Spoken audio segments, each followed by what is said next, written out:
O projeto Ciclo de Palestras sobre Saúde Digital, CPSD, é promovido pelo Núcleo de Tecnologias Digitais e Educação à Distância em Saúde, NUTEDES, da Faculdade de Medicina da Universidade Federal do Ceará, UFC, sob coordenação do professor Dr. Luiz Roberto de Oliveira, em parceria com a Universidade Aberta do Sistema Único de Saúde, UNASUS, e o Programa Nacional Telesaúde Brasil Redes, do Ministério da Saúde.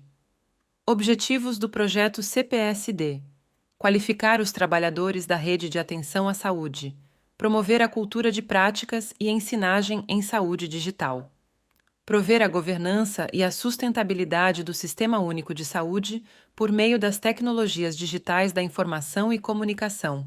Importante: o projeto CPSD emite certificação para aqueles que comprovadamente assistirem a, no mínimo, 20 webconferências. Os encontros virtuais são realizados pela plataforma da Rede Nacional de Ensino e Pesquisa de forma síncrona e disponibilizados no canal do NUTEDES no YouTube. NUTEDES UFC. Siga-nos nas redes sociais: Instagram, @NUTEDES, UFC, Facebook, @nutedes.ufc. Acesse a web rádio do NUTEDES, disponível pelo site nutedes.ufc.br. Olá, pessoal. Hoje eu estou com o tema de farmacogeriatria e iatrogenias. Meu nome é Thaís Oliveira, sou residente da Unifor, estou concluindo agora a minha residência de geriatria e conto com a contribuição de duas doutoras importantíssimas na geriatria, que é a doutora Thalita Ximenes e a doutora Iana Lacerda. Bom, inicialmente é importante, qualquer que seja a especialidade, entender um pouquinho como funciona a cabeça do geriatra. A gente sempre tenta sistematizar a nossa consulta de uma forma que sejam contemplados os principais problemas do idoso.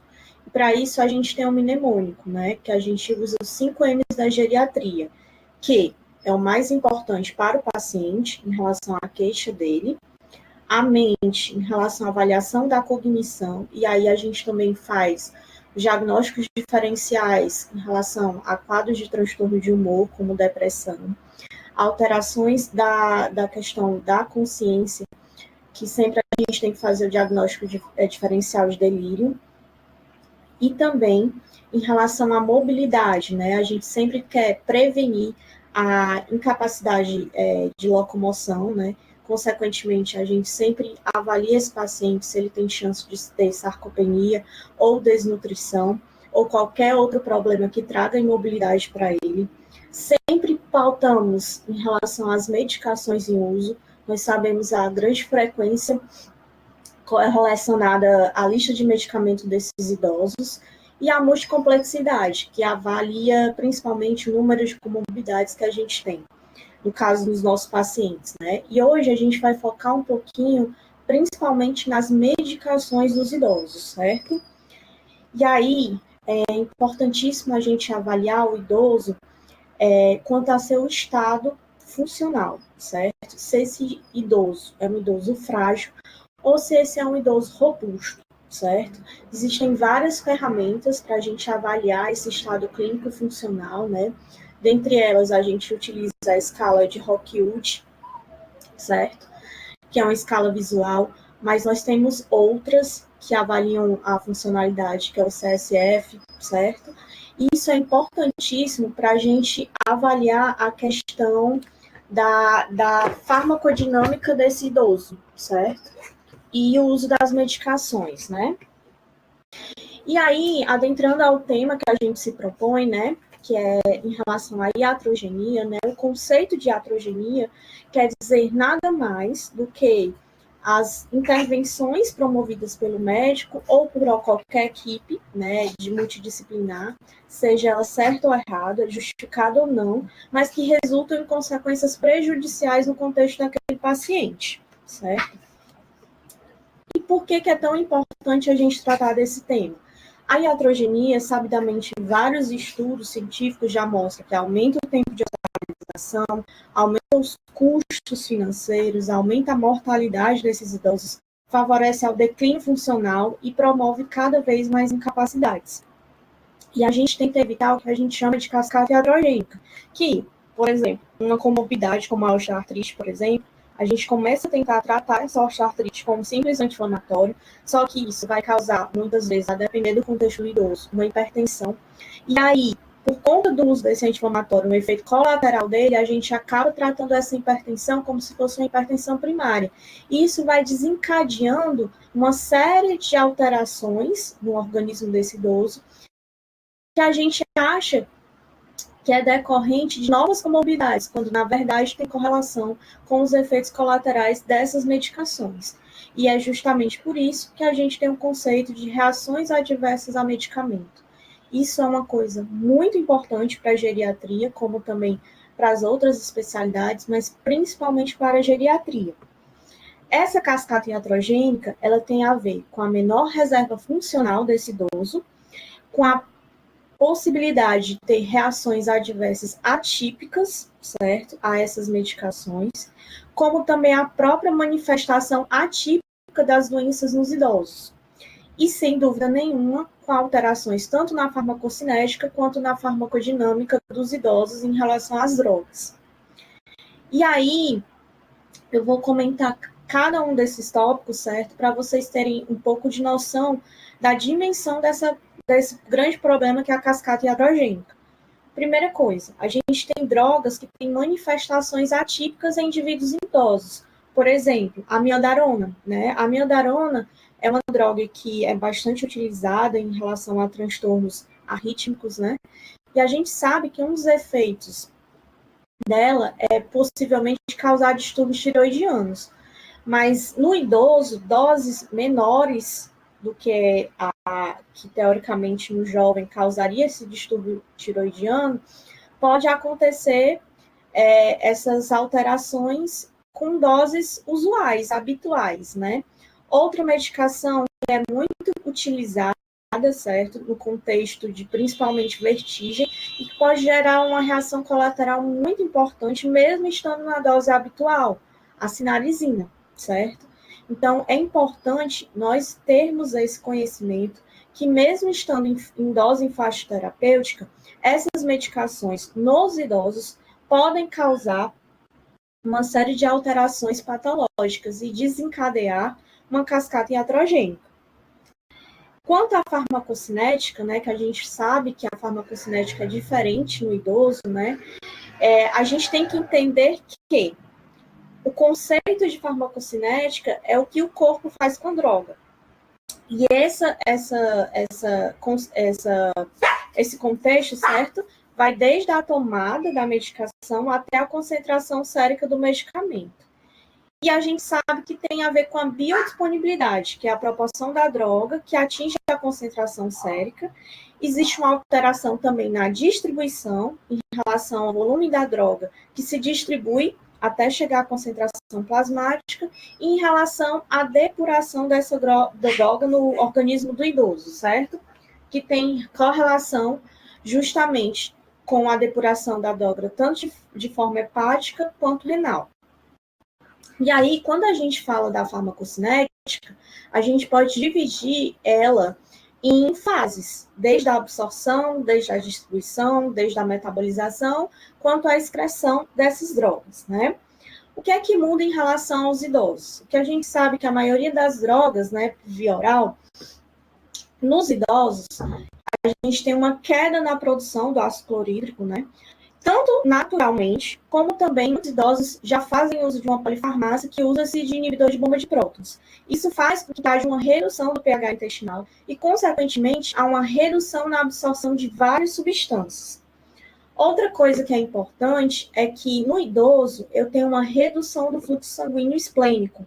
Então, consequentemente, as vitaminas lipossolúveis têm menor absorção, certo? E também, por conta disso, eu tenho menor metabolização das medicações de primeira passagem hepática.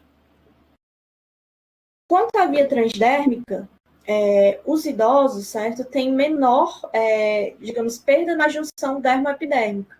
Consequentemente, ele tem menor transferência de nutrientes, certo?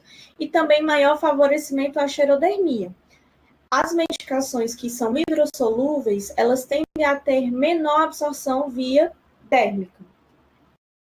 Quanto à própria distribuição, nós sabemos que os idosos eles têm aumento do tecido adiposo e perda da massa magra e da água corporal. Consequentemente, as drogas que tenham componentes lipossolúveis, elas têm aumento da meia-vida.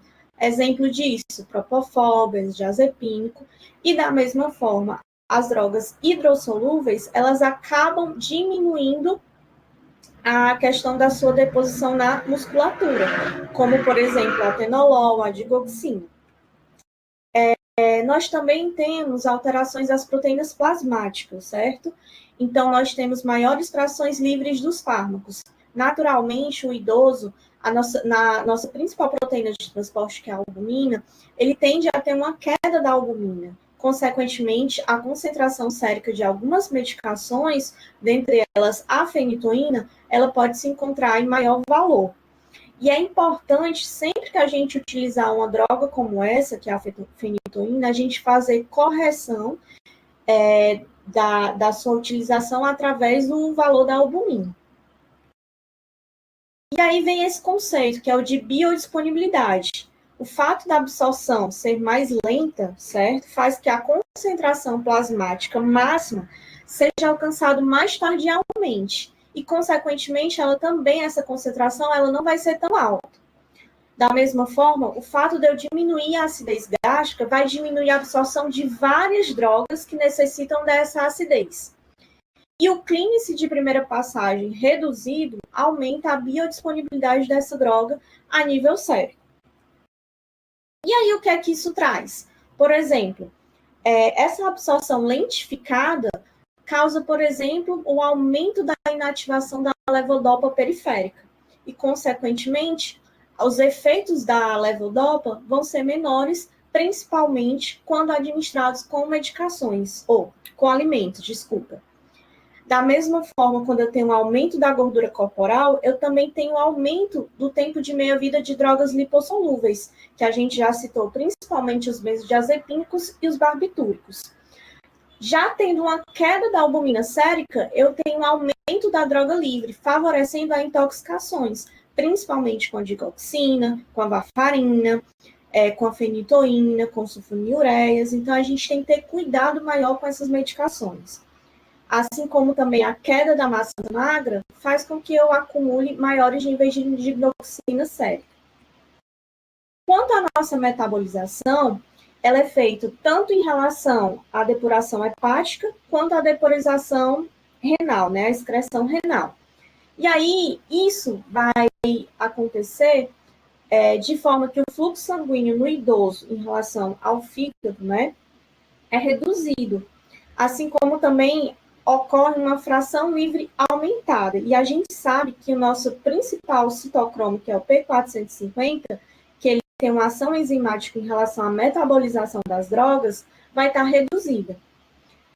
A gente também fala muito sobre a razão de extração do medicamento, que tem relação com a depuração da droga e o fluxo sanguíneo que chega ao fígado. Então, existem algumas medicações que têm essa alta razão de extração do medicamento, como, por exemplo, propanolol, morfina, verapamil, certo? Enquanto que outras têm essa baixa extração, que tem correlação principalmente com o nível de proteínas e também as enzimas que metabolizam essas drogas, como a varfarina e a fenitoína. Aqui eu trouxe, por exemplo, uma imagem que quantifica justamente essa questão do clínice hepático e como ele é diferente um pouco do indivíduo jovem, certo? Uma coisa que a gente tem que falar é que, infelizmente, quando eu falo de fígado, certo, eu não tenho um método ideal para aferição dessa funcionalidade dessa metabolização. Então, a gente se usa muito do slogan Start Slow, Go Slow. Então, eu começo devagar e vou devagar, né? O que a gente preconiza é que, geralmente, as doses que são utilizadas para início em adultos jovens sejam, quando a gente vai iniciar em idoso, a gente utilize 30% a 40% dessa dose, certo?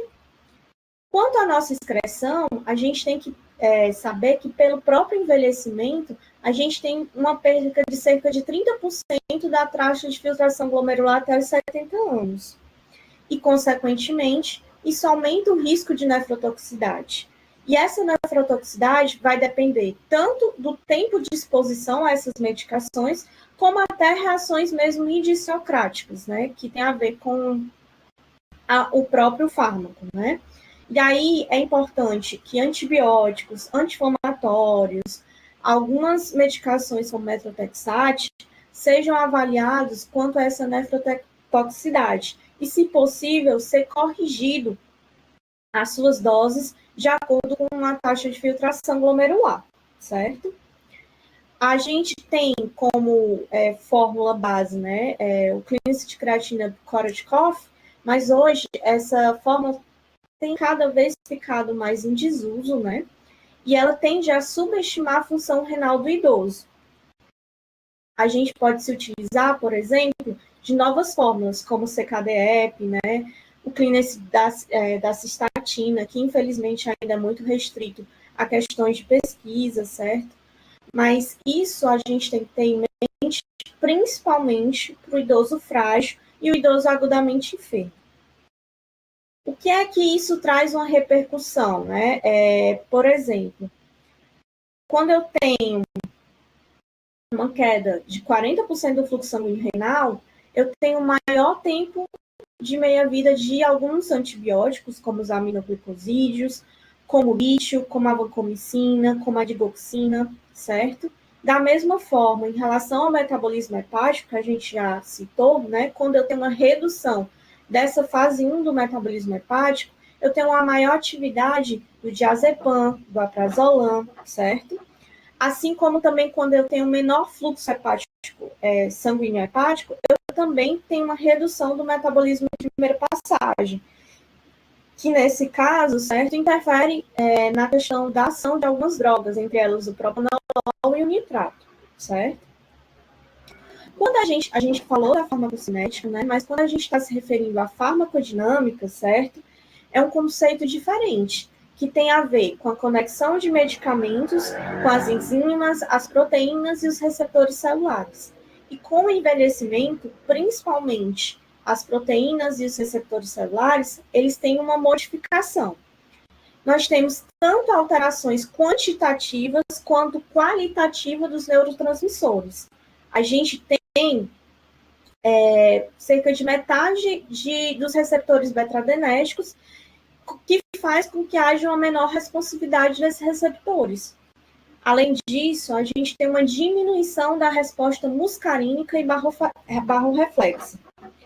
E, consequentemente, certo, eu tenho uma preservação da resposta alfa-adrenérgica. Qual é a consequência disso, né? Qual é a repercussão disso? O idoso, ele tem maior chance de fazer síncope. Ele tem maior chance de ter uma resposta exacerbada a fármacos anticolinérgicos, mesmo que essas medicações estejam em dose habitual.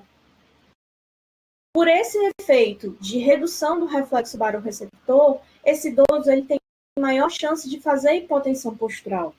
Assim como também o aumento da resposta do receptor, ele tem maior efeito de algumas drogas benzodiazepínicas, certo? Com maior sedação, assim como uma maior sensibilidade também a opioides, causando uma menor dose, uma maior analgesia, certo?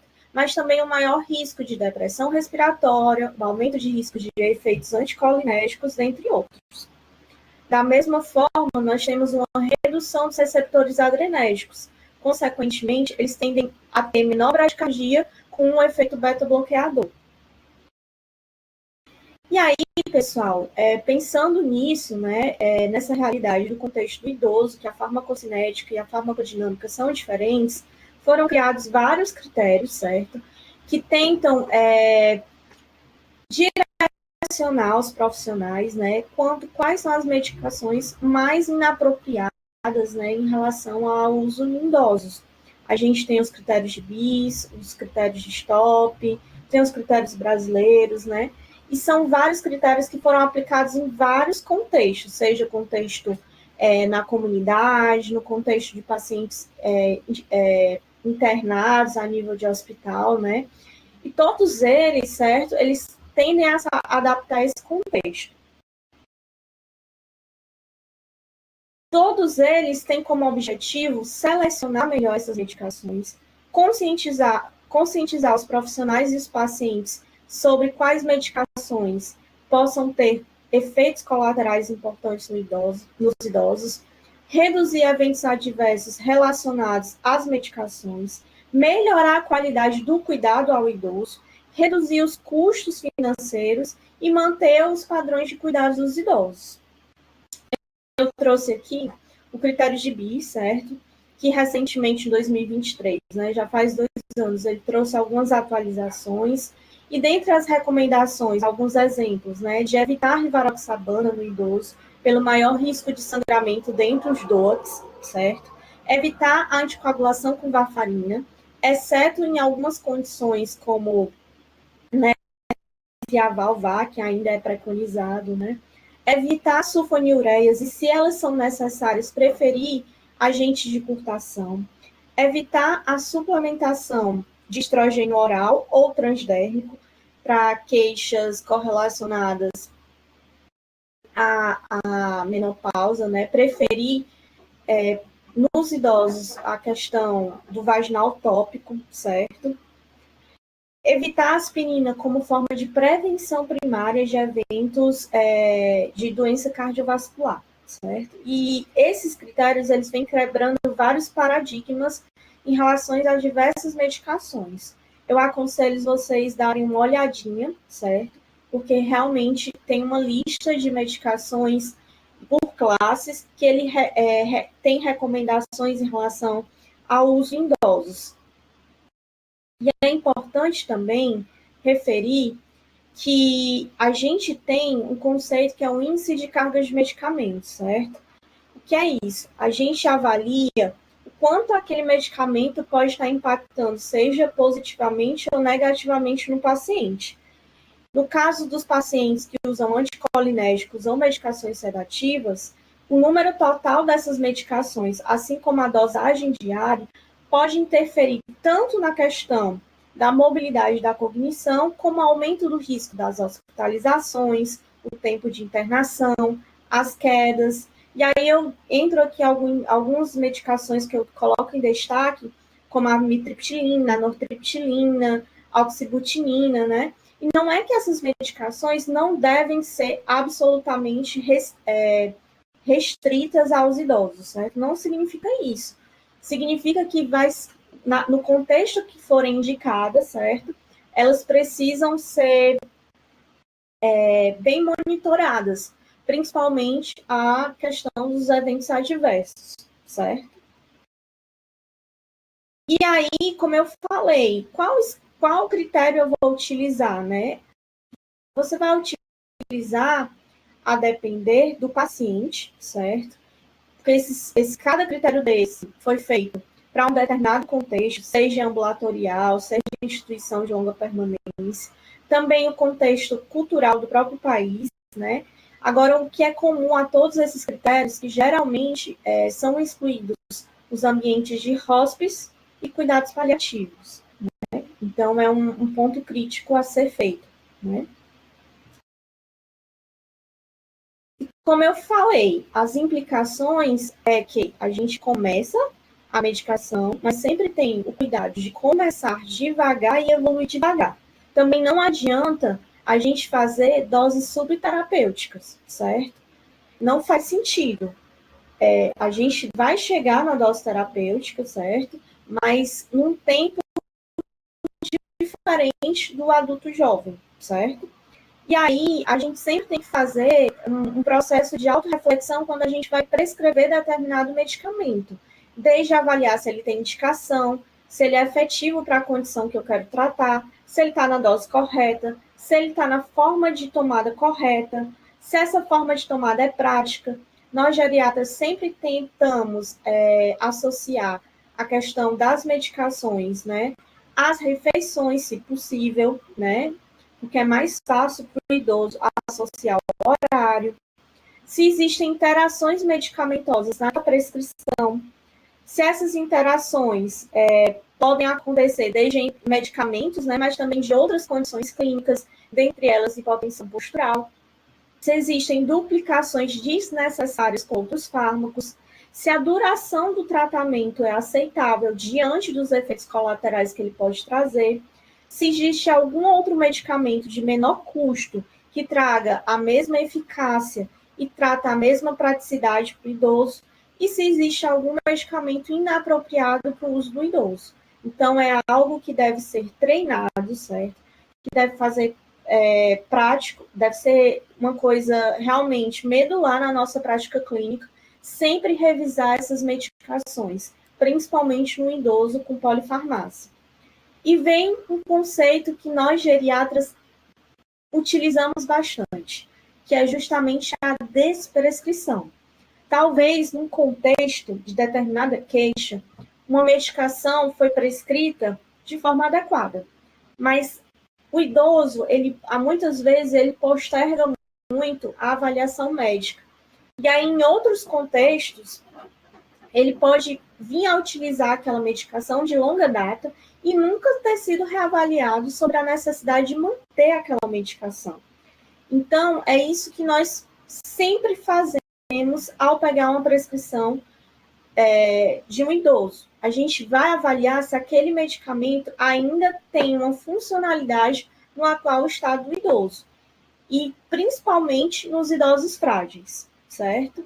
Então, a gente tem que definir quais os medicamentos devem ser interrompidos, avaliar se o uso do medicamento é compatível com a circunstância de vida atual daquele idoso, avaliação do risco-benefício daquele idoso. Vou priorizar a sequência de medicamentos a serem retirados. Nem sempre a gente consegue desprescrever todos os medicamentos que a gente acha inapropriado numa primeira consulta, certo? A gente tem que passar por um processo de adaptação, tanto daquele idoso que já faz uso há tanto tempo daquela medicação, como também avaliar a questão da retirada das medicações para ver se determinado efeito colateral se deveu a uma determinada medicação. Então, a gente tende a desprescrever de uma forma sistematizada, digamos assim. A gente vai retirando aos poucos. E também é importantíssimo implementar uma forma de monitorização desse regime de descontinuação. Outro conceito que a gente faz bastante é o conceito de reconciliação medicamentosa, que é você escrever uma lista das medicações atuais que esse idoso utiliza e uma lista das medicações que você quer introduzir. E a partir da comparação dessas duas listas, você vai tomar uma conduta avaliada na decisão da prescrição, uma decisão clínica, né? E vai programar um plano terapêutico, né? Para que essas medicações sejam introduzidas, se possível, gradualmente, né? E sempre comunicar, tanto ao paciente quanto ao cuidador, esse plano terapêutico. Pessoal, é um tema muito abrangente, certo? Eu realmente tinha como objetivo trazer uma coisa mais sucinta, mas mais prática, certo? Então, eu espero que vocês tenham gostado.